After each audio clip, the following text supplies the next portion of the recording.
to this EduTech Roundtable presented by ReadCloud. It's lovely to have you here. Thank you for making the time in your very busy day to sit down and view this and join our conversation. I'm Andrew Pierpoint. I'm the President of the Australian Secondary Principals Association, and I'm joined by three outstanding educators from around Australia here today. I'll ask them to introduce themselves, commencing with Bruce. Thanks, Andrew.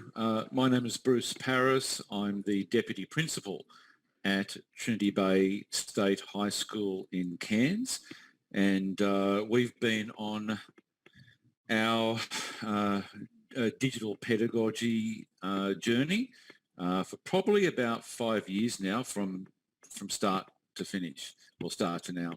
So it's great to be here. Thank you for it's lovely company, and thank you, Andrew, for inviting me here today. It's great to be here. Thanks, Bruce. Kirsty. Thanks, Andrew. I'm Kirsty Watts from Kilvington Grammar School. I'm the Academic Dean of Technology and E-Learning. So I run the curriculum side of technology as well as the overall e-learning at the school. So I'm responsible for making sure that our learning management system is being utilised well and updated, and helping to make sure that our continuous online reporting is also maintained in that space as well. Thanks, Kirsty. Welcome along. Michelle. Thank you. Michelle Lazarow from the King David School in Armidale, Melbourne. We're a K-12 school. So we are, I think, similar to Bruce, sort of 5 years down the road of full implementation of a suite of e-learning and technology and BYOD and shared devices and et cetera, and my role is to really oversee all of the IT systems at the school, business side, educational side. So it's a really interesting mix of work. Thanks, Michelle, and welcome along this afternoon.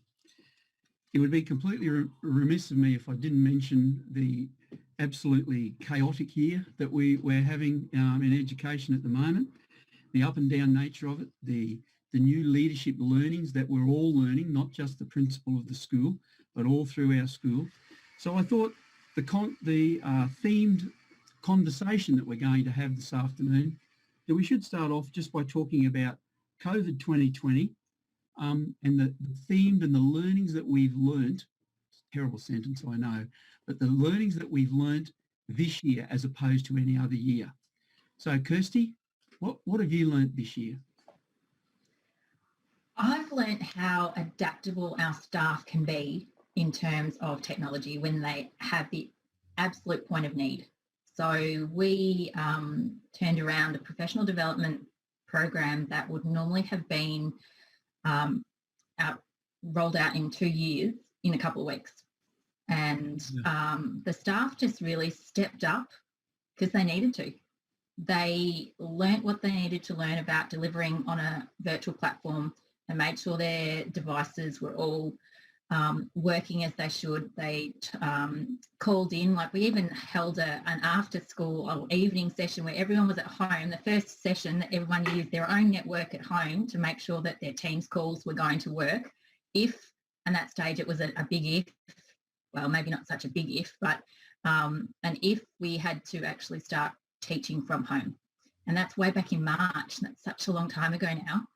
Seems like it, doesn't it? We've just come such a long way.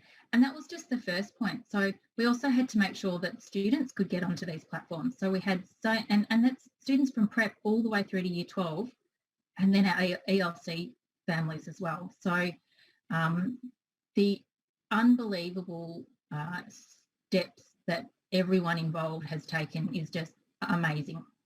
Yeah, yes. Michelle, what have you learnt this year? So early on, I thought to myself, this is actually not that I wanted a pandemic at all or be in this situation, but in terms of having to make everyone pivot and no option but to engage in this way is my dream come true. I didn't want the pandemic, but requiring everyone to be up to the pace where they needed to be. And we were we didn't require a lot to pivot. We were well engaged in, learning management system and our Google world and, the e-reader world, the ReadCloud world and all of that. So it wasn't so much of a pivot in terms of the actual technology. It was really a pivot in terms of, classroom engagement and how do we deal with all of these, these resources, and then also really the reality of how do we deal with everyone's mental well-being and keep the teachers moving along and feeling okay, and then also in terms of the students and how do we support them. So it's been a really interesting journey, not so much from the technology from my point of view, but it's about, wow, what can we do with it, and what are we going to keep, and what are we going to keep moving forward in what area? That's tremendous, Michelle. Bruce, what have you learned this year? I think I and all our staff learned that online learning can be a really, really viable and engaging medium. We already kind of knew that beforehand, a bit like, Michelle and Kirsty, we've been on this journey for years, but it wasn't until this year when pretty much every student had to learn online and everything got tested, like really, really tested. We were talking about, the bandwidth, the software, and when everything worked, okay, and then we got the feedback from students and parents. We just recently did a survey here, and 89% of students and parents in the school said that if it wasn't for us being ready and doing the learning online, that there would have been a huge deficit in their children's learning during that time. And that was really reassuring for us, because that's our business, isn't it, guys? Our business is kids learning in any situation, anywhere, any time. And so I suppose what I learnt this year was sometimes just to trust our instincts. Our instincts 5 years ago was to move the school away from 20th century learnings into 21st century learnings. It was a huge jump for us, as I'm sure it's for many people. A lot of it was instinct, but I suppose I learnt that our instincts can pay off, and we've had really good results. Our kids have barely sort of missed a beat, really, in that sense. So, yeah. Thanks, Bruce. Thanks for sharing. The interesting point around that is there's three very positive stories in all of that. Some of the media might play up the negativities that we have, but there's three really positive stories there. If I could just ad-lib here for a moment. The Secondary Principals Association, we've spoken to many thousands of principals across Australia, both in real conversations and in electronic conversations. And there are three very broad themes in which their thinking is around. One is about community. Of course, when you get the badge or you get the license to become a principal, one of the things is in small communities, you are the central part of the community. And that's been rammed home so hard to all of their principals, no matter what size of school, around things like reinterpreting the news from last night in their office or at the front gate. What does it mean for us, Mr. Paris? What does it mean for us, Miss Watts, etc. And that's not been the normal.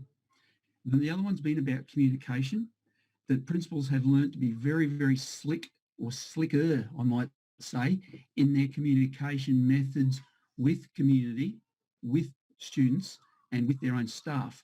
For example, who would have thought this time last year that we'd been having staff meetings via Zoom or via Microsoft Teams? There's just a great example.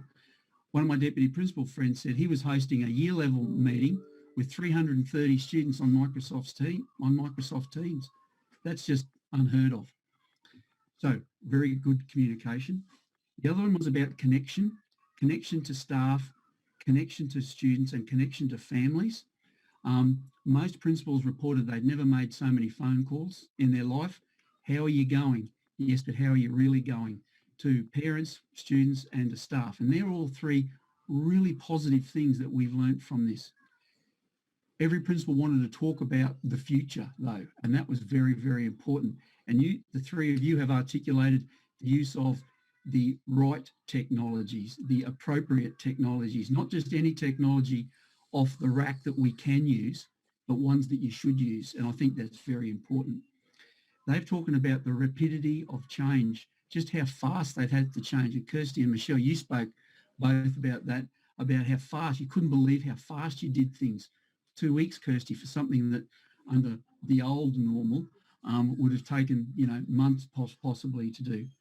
And people, Bruce, you were alluding to the point, I thought you were going to mention it, that maybe in the new normal, when we get back to some sort of even keel, particularly in 11 and 12, we now don't have to have students on site 5 days a week. We might be able to go to a 4-1 or a 3-2 split. That's a community conversation that needs to be had. But if we use the right tools, the appropriate tools, maybe that will allow that. Principals are very much talking about that. So I think that's a quick summary of where we're at. And I think it's important that we as educators keep talking about those sort of things, those positive experiences. Yeah, there have been some real challenges that we've had to face along, but I think we're all very positive people and we all just meet those challenges head on.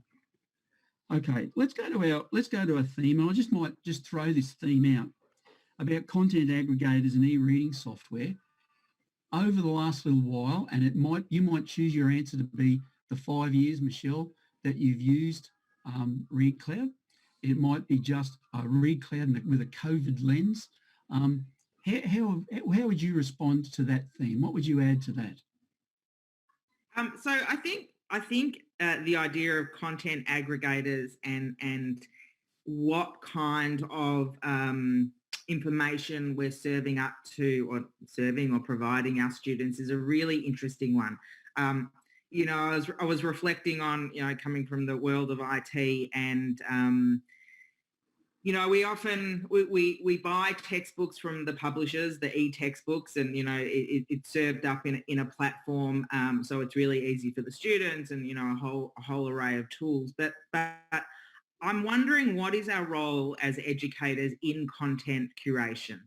So, for example, we have seen a whole lot of data available now about COVID statistics, numbers increasing, decreasing. And, in terms of IT or data interpretation through mathematics, whatever it is, what can we be using? How can we enhance our content curation and what we're delivering in e-readers to be harnessing the information of the now? So if we're looking at data, often in textbooks, they're choosing data that may be a couple of years old, but data was so prevalent, or it is so prevalent, especially living in Melbourne at the moment where we're sort of day to day with the numbers. How can we be using the tools that we have with the eBooks that we have and adding to that? And that's our role as teachers. It's our role to say to the students, well, there's this information, but we should also be pulling in this, and we should be looking at this, and we should be looking at this.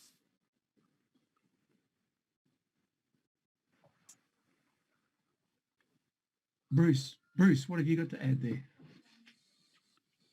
I think for us, and look, when we started the journey 4 or 5 years ago, we were giving textbooks to students. These textbooks were just horrible, and I really just need to say physically horrible.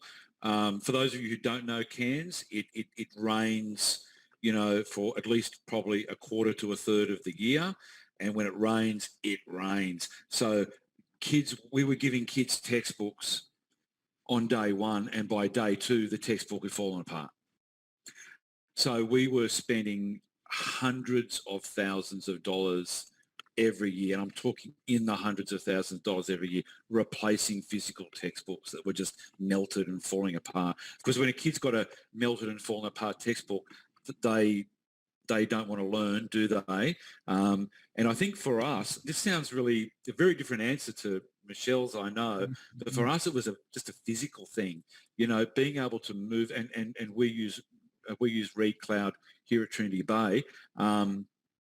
being able to move from those physical falling apart, out of date, whatever textbooks to something like ReadCloud, where every student has either got a phone, they've got an iPad, or they've got a laptop. In this day and age, we've I think at the moment we've only got something like 6% of students in our school who don't have access to something like that, and a lot of that is around circumstances outside of our control.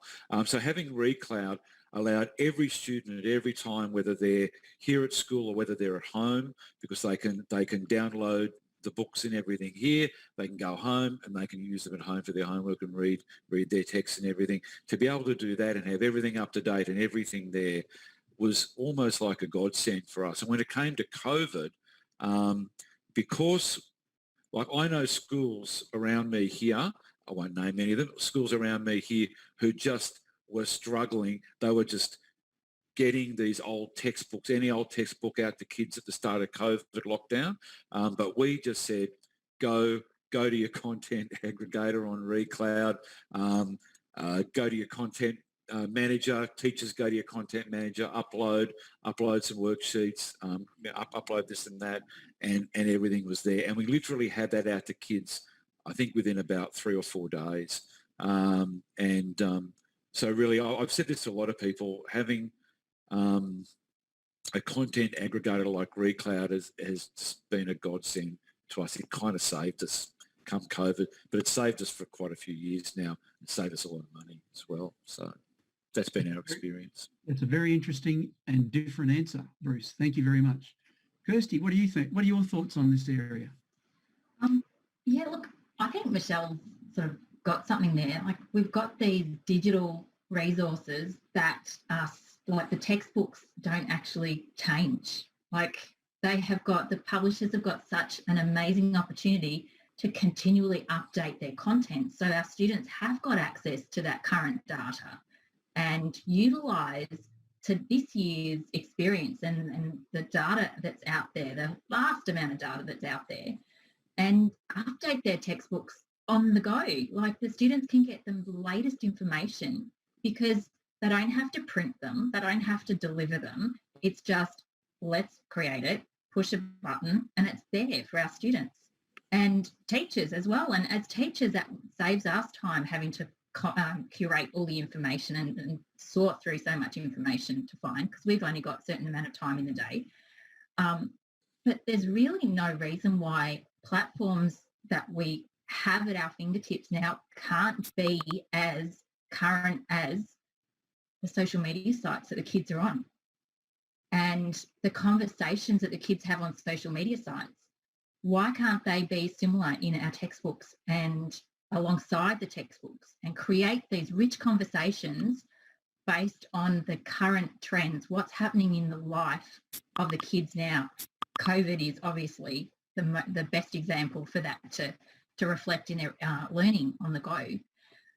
Someone said recently that and I can't remember where this was, but it was recently, someone said kids engage in Netflix.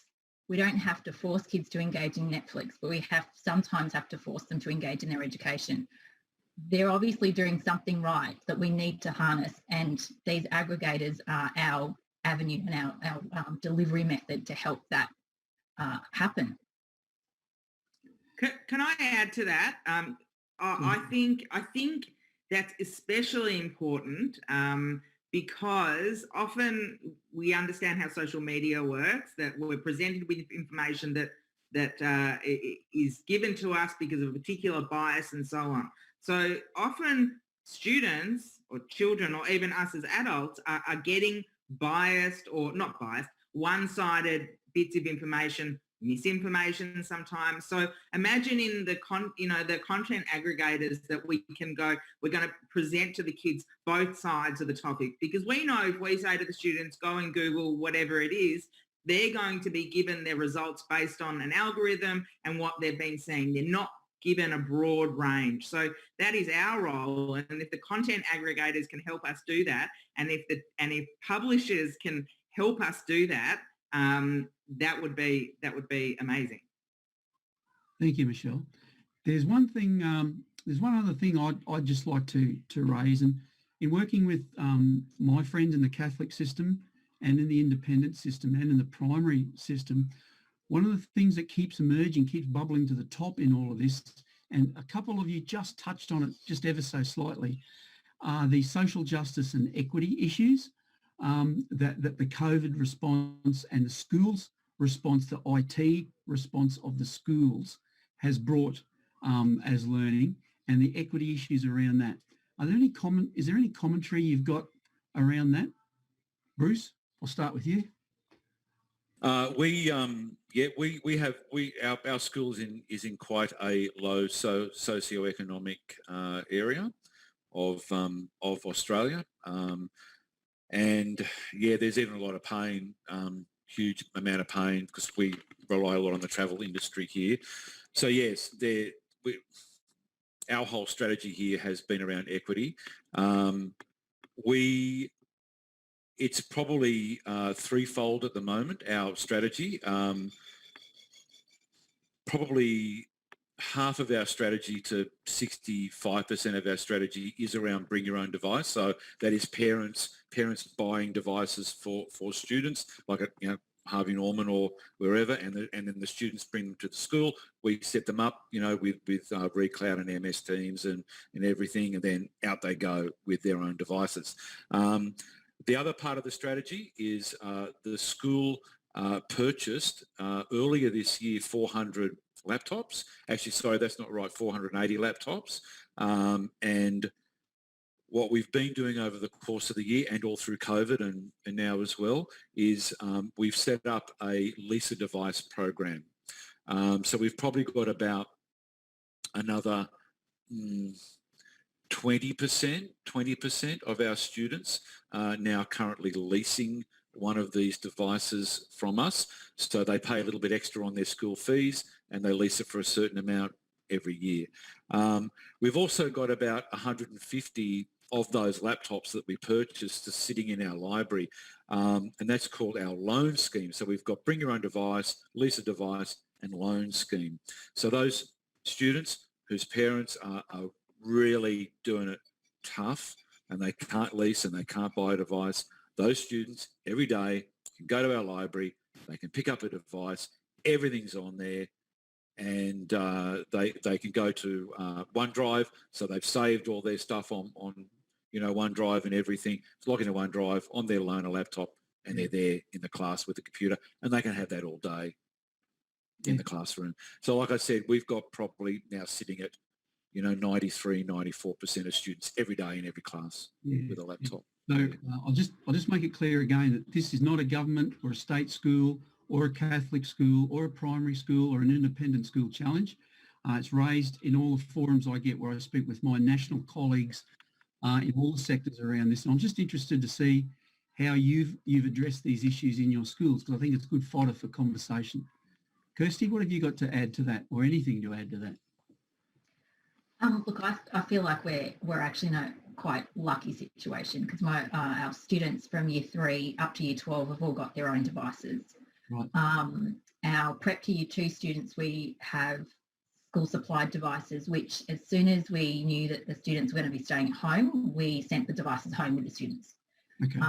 And any of the students that had issues with the devices at home, anything that impeded their learning, we did everything we possibly could to get them online and get them into their classes. Yep. So, and I know this conversation, the equity conversation, is so broad, and our school is at the lucky end. So we're fortunate in that case. So for us, it wasn't so much of a physical device challenge. It was the inequity probably set around the comfort with the technology and parents supporting their children at home. Like we had to, I taught year 1 students online, and I had parents in the background trying to help them. And so many times they had to share their screen so I could actually say, okay, click there, now click there. So we had the devices in the students' hands, and I believe that every student in our school had an internet connection. Yeah.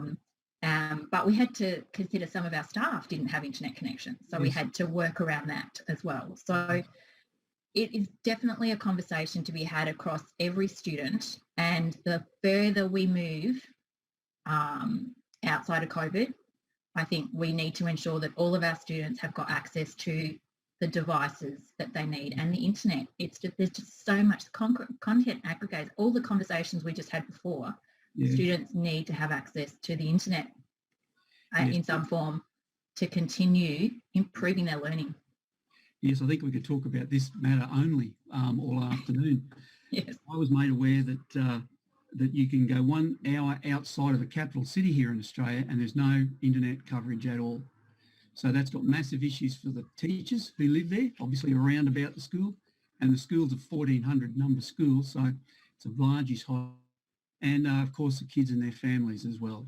Thank you, Michelle, for raising those, Kirsty, for raising those issues. Michelle, anything to add there? I guess the only thing I want to add is that, I think one of the things that for us, we're still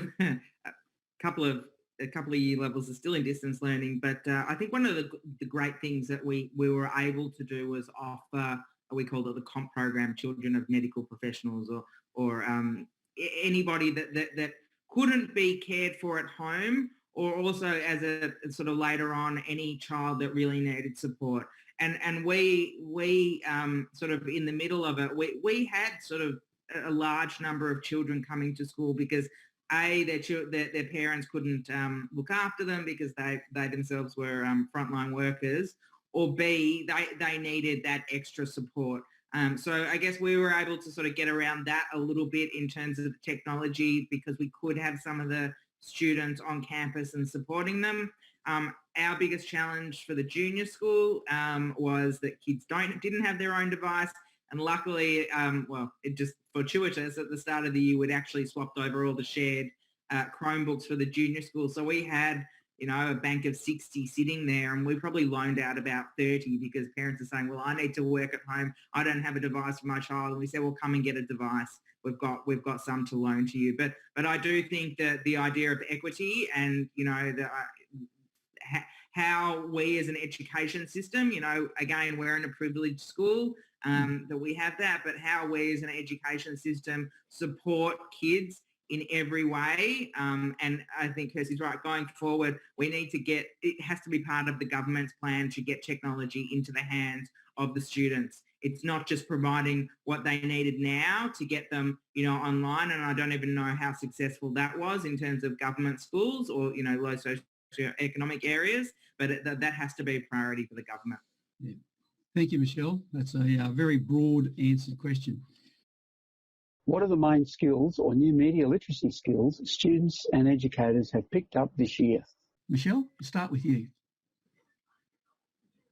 Well, I think for us, as I sort of said earlier on, we were well on the way in our learning management system, continuous reporting, skills around that area were well on the way to getting there. I think part of the future and some of the things that we need to think about is what technology and what are we doing that we should be keeping? The whole idea of our teachers are so familiar now with talking to a screen and presenting content and taking people on that journey. I wonder if we can't head into the area of some micro credentials and micro courses, and we can move away from the I'm standing in front of the class, now open your textbook, now we're going to read this, and we're going to do this all at the same pace, and maybe I'll give you a little bit of differentiation and you a little bit of support. But what have we done that is really great, and what can we keep on going with that? And I think that's our role as schools, as we head out of our current lockdown and maybe have a few minutes to breathe, because I think we've all been flying really quickly. But what are the things that we can do? And I think that idea of, for a long time, flip the classroom and watch the video at home and come to school and talk about it and so often. But what is the next step? Because I think we should, all our teachers generally have amazing skills now. So how can we change what we're doing? Yes. It's an interesting concept that you raised there about micro-credentialing, because I think that's the new black. There are some state governments, and I won't mention them, around Australia who are very, very seriously looking at having teachers be micro-credentialed as part of their re-registration process going forward. You know, that number of 20 or 25 hours of PD that you need to do around that. I think that will be a very good tool. Kirsty, what have you got to offer? I think, like Michelle said, our staff, our teachers now have such a broad range of technological skills that they didn't necessarily have before, like running a virtual meeting like we're doing now, and creating videos that they may have done in the past but maybe just dabbled in. But I think it's given us an opportunity to see how the technology can actually further support personalised learning. So like the micro-credentials, but providing students with more choices in their learning, not just this is a curriculum that we're going to present, and it might be flipped, and it might be teacher instruction, or it might be group work and things like that. But it's generally we're on the same path to the same sort of curriculum standards that we're trying to achieve.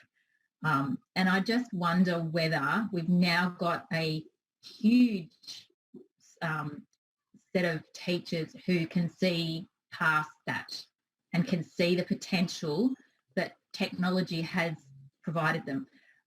Like I just think about the teachers that I've worked with who in the past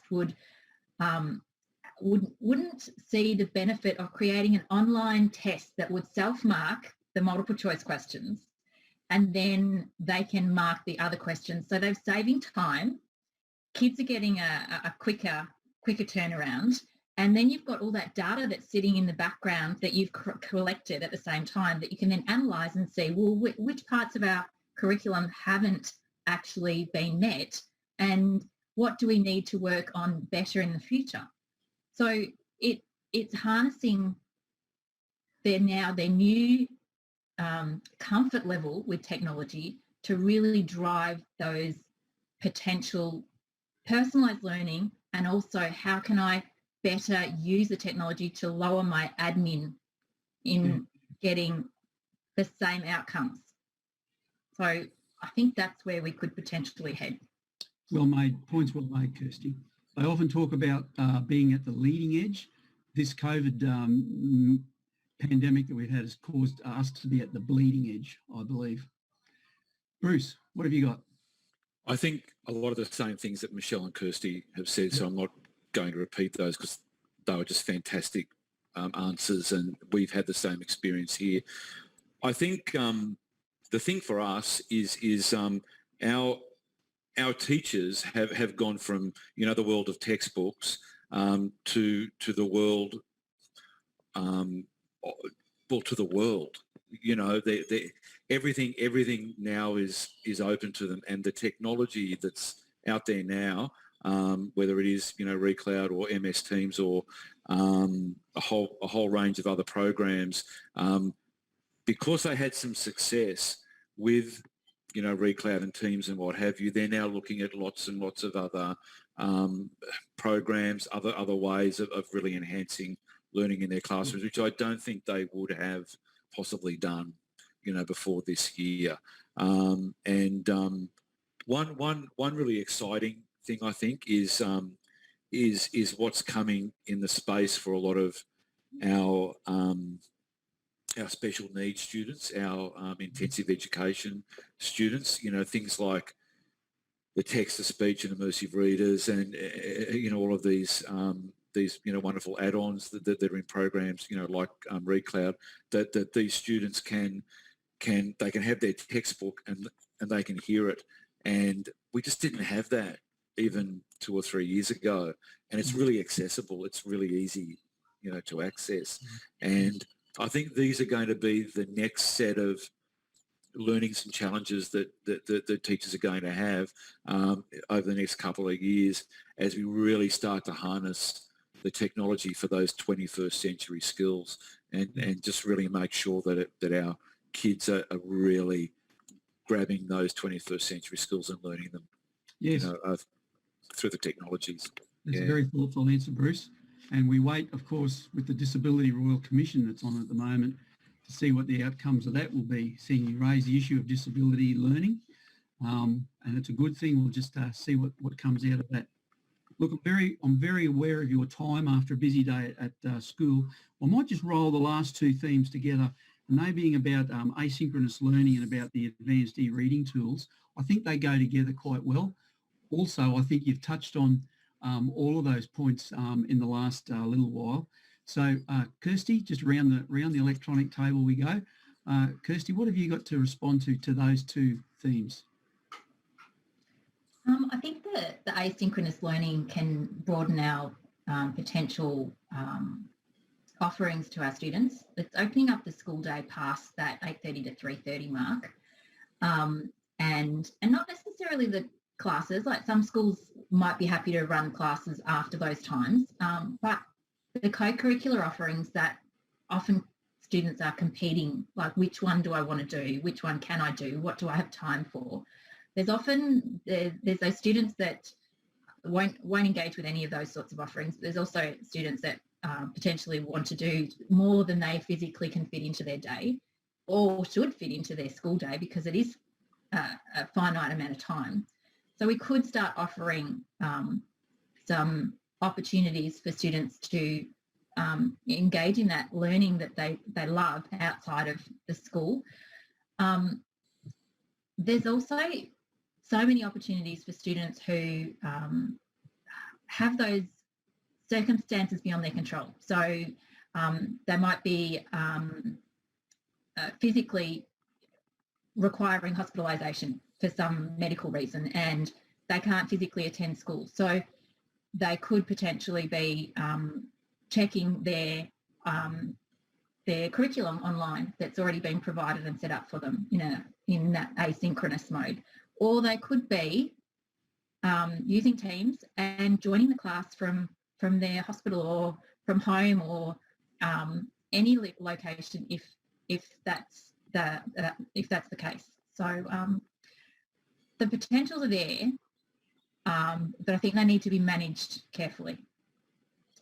Just thinking from a teacher in the classroom, you've got 20 kids in front of you plus a computer with another person in front of you. There's a real balance that needs to be found before we start expecting teachers to be able to manage an online class in a synchronous mode, and then the asynchronous style platform as well. Very thoughtful. Thank you. Bruce, what have you got? Yeah, I think, I'll be honest, we are still, that's probably some of our challenges here at Trinity Bay High. A lot of our students are accessing the technology here at school, but when they leave our school grounds, as I said to you, a whole bunch of students are loaning laptops during the day, so they go home and they don't have it at home. And that is probably our next challenge. And I at the moment, our use of technology is pretty synchronous, but that is our next challenge, probably the challenge for a lot of schools. On that front, though, I have had a lot of parents say to me, we have a whole new sense of appreciation what teachers do after having their kids at home on Teams and what have you and talking and hearing the lessons happening, which they've never had before. They've never heard kids learning or teachers teaching before. And so many parents have said to me, wow, we've got a whole new respect for teachers and what they do. And I think that's good. That's great. It's a great spin-off, Bruce, isn't it? Michelle, what have you got? I'm going to pull the conversation back to data for me. So the use of technology allows us to obviously see a whole lot of data. So whether it's, seeing how long a student participated in a lesson, we know kids put their cameras off and sort of went to do something and then came back or logged out. And so you can see sort of engagement in terms of that. But now sort of moving out of COVID, hopefully, and into how we're going to continue it. When you have a class of students in front of you and they have the printed textbooks in front of you, you have no idea what they're doing. You have no idea what they're reading. You have no idea what they're understanding. So using shared platforms for reading, for understanding what they're highlighting as a class. How can we use that data to inform what we're teaching? Who are we missing? Who are we not engaging with? Who needs more? And I think the beauty of what we've got coming in front of us is that we're able to now start harnessing all of this data for our understanding of what is happening with our students. So whether it's a learning management system, continuous reporting, e-readers, whatever it may be, we now have this possibility, and we need to, I think as Kirsty said, it's going to be carefully managed and make sure it's part of the conversation going forward. Thanks, Michelle.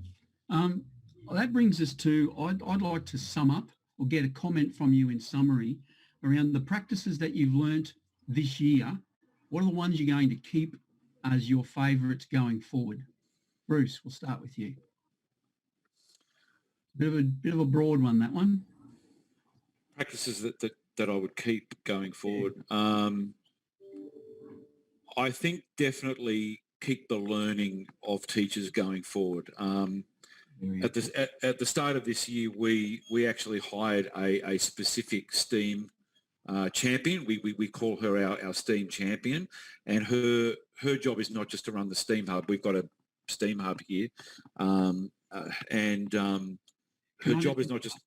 Sorry. Can I just interrupt? For our guests who may be interstate, tell me what STEAM is at Trinity Bay. Oh, STEAM at Trinity Bay. We were very lucky. We got a government grant to build an $11 million STEAM building for science, technology, engineering, arts and maths. And it currently houses 4 robotics labs, maker spaces, mathematics classes, of course, engineering classes, etc. It's a very, very big push in our school. It opened at the start of this year.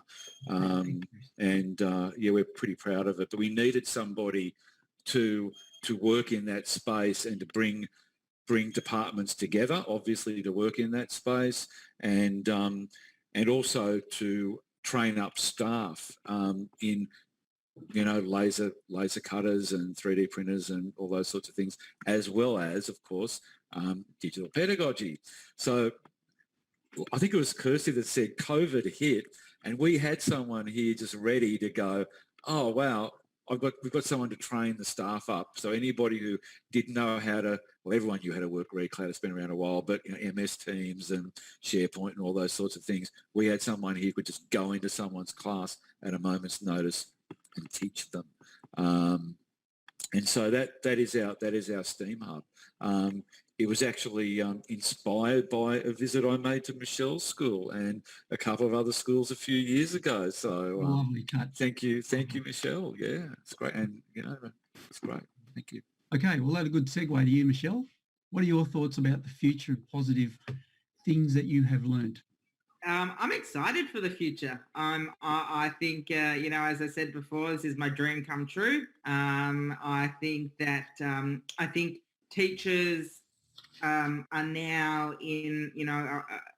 have formed a wonderful way of collaborating with each other, sharing what's working, what's not working. I think, pushing our students forwards, being able to engage with them synchronously, asynchronously, really looking at what we've done, look at the amazing things that we've done and continue to roll that forward. And, I think hopefully things will sort of, through the universities, we'll have to rethink the whole ATAR system and how we're getting in and digital portfolios and digital badges and hopefully that'll sort of start to trickle down, that it's not all about the number and it's about who you are and what kind of person you are. And I hope all of that sort of comes together and we move along, because I think we've been a really, really slow moving ship in education, and I'd like to see us move a little bit quicker. Yes, well, points well made. Kirsty, final word. Well, Michelle, you weren't the only one excited when the potential of moving everyone online. So that was one of the the benefits of this whole experience is that it enabled us to showcase the power of technology, and I think the staff have proven that they can do it. So I'm hoping that we move quicker, like Michelle says. We have got a real life example of why technology is so important. So I'm hoping that all of our students will see that technology is part of all industries, and that they'll consider technology a little bit more in their subject choices, and regardless of where they want to head and what their passions are. And we keep going with the learning that we have had this year and the comfort level that we've achieved. And we don't just fall back into the old ways, and that people like us and your STEAM champion and those people who have always had comfort with technology can see that passion in others now, and see that they can achieve what they want to achieve, and continue that momentum. Thanks, Kirsty. Can I thank Kirsty, Bruce and Michelle for your time this afternoon. The intellect and the educational intellect that you've brought to this roundtable has been sensational, and I'm just in awe of what teachers and leaders do in our schools. Doesn't matter what denomination they are, right across Australia, do day in and day out, and they do day in and day out better now, or differently better now, if there's such a phrase, than we used to do a year ago. So thank you very much for that. Thank you for your time. I know after school's a busy time, so thanks very much. ReadCloud, the e-reading software used by leading schools across Australia.